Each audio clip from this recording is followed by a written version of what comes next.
This is Tom with your fishing report from the Northeast. With the rain last weekend, Cave Run Lake rapidly rose to several feet above summer pool levels. You're likely to see a nice turbid slug of water move through the lake within the upcoming weeks. This is a bit unfortunate because the muskie action has been picking up on the lake with these fish looking to bulk up for the winter. Anglers have been having luck with muskie in the less pressured coves of the lake and by using quicker moving baits. With this influx of water, a few places to try would be any of the culverts that feed into the lake. Use a bait that resembles a sucker. You should get some looks on that right now. In addition to that, crappie have been slowly picking back up steam, and with all the fishing pressure the lake has received this year, I'd be using my electronics searching for brush that's natural and not fished a ton. Lastly, bass are a bit on the slow side, but you should see that fall pickup in action in the next few weeks. Up at Grayson, we should be seeing that increase in fall action with the bass as well. Grayson is pretty notorious for an active fall bite. You'll see a ton of action, catch several fish, but the size will be a bit on the small end. It's just a great opportunity to go out and catch a ton of fish.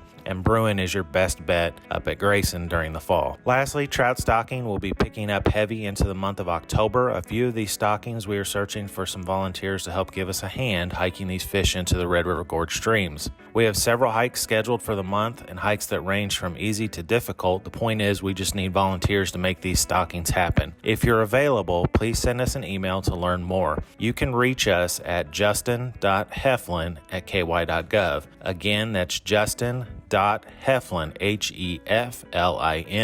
@ky.gov.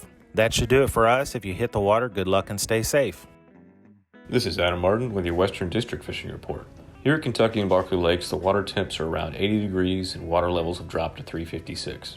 Falling temps and falling water generally means that shad and other bait fish will be moving shallower. They will also usually be found near some type of cover, be it a boat dock, stake bed, or brush pile. That being said, fishing patterns at the moment are similar to what they have been for most of the summer. Crappie are still on the deeper cover and at least 10 to 15 feet of water, with most anglers finding success by spider rigging and fishing slowly. Trolling with crankbaits can also be effective by simply allowing you to cover more water. The bass bite is getting better, but the best fishing is still in the first and last hour of daylight when they can be caught on top water. Try to find areas where shallow water is located next to deep water, such as gravel bars at the mouths of the bays or small flats next to the creek channels. Bass use these areas to corral bait fish, and it will always be easier to catch bass on top water in shallow water since the bass will at least know your lure is there.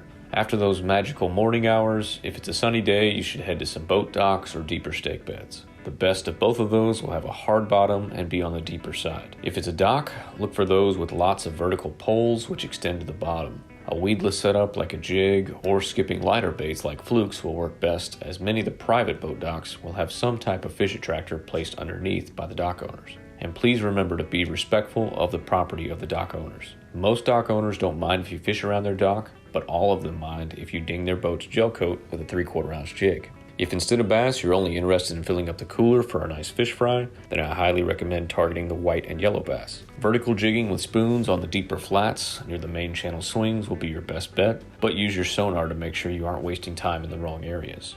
Unlike striped bass, there is no strip of dark meat on a yellow bass, so the entire fillet tastes mild and delicious. In a lot of these areas, you'll also pick up a drum or two. If you're interested in eating one, try to pick one that is light colored and isn't too fat or too skinny. It seems to make a difference in the flavor. For bank anglers, you'll want to focus on any deeper water you can find, which is often near bridges or below the dams. The catfishing has been pretty good lately, but it will still be a while before the crappie make their way back to the shore. As usual this time of year, boaters need to pay attention to your maps and depth finders. Do not assume that just because you aren't near shore that the water is deep. And as always, please remember to wear your life jackets and kill switches. Good luck. This is Jeff Crosby with the Central District Fishing Report. Water temperatures at our area lakes are running in the upper 70s. The thermocline is running around 10 feet at many of our area lakes like Taylorsville and many of our small state-owned lakes. However, at Harrington Lake it's running around 14 to 15 feet. Fishing is a little slow across the district right now. Largemouth bass can be caught at many of our area lakes, especially early in the morning and late in the evening. Try your luck with a squarebill crankbait or a spinnerbait. Also try soft plastics or a jig around shoreline cover or the edge of vegetation. A few crappie are being caught at Taylorsville Lake using live minnows or crappie jigs when fished in 6 to 10 feet of water, fishing around brush piles or the end of a large fallen tree. Panfish can be caught at this time of year at many of our area lakes like Beaver, Elmer, Corinth, and McNeely Lakes. Bluegill and shellcracker are being caught on a variety of baits such as crickets, mealworms, or redworms. Concentrate your efforts in pockets and also along the edges of the aquatic vegetation at many of these lakes. And finally, it's a great time of year to get out and fish some of our local streams such as Elkhorn Creek, Floyd's Fork, South Fork Licking. Good catches of smallmouth and rock bass can be taken this time of year. Try small crankbaits, spinner baits, or small jigs to catch smallmouth and rock bass in these streams. So grab a pole and enjoy some great late summer, early fall fishing, and I hope to see you on the water.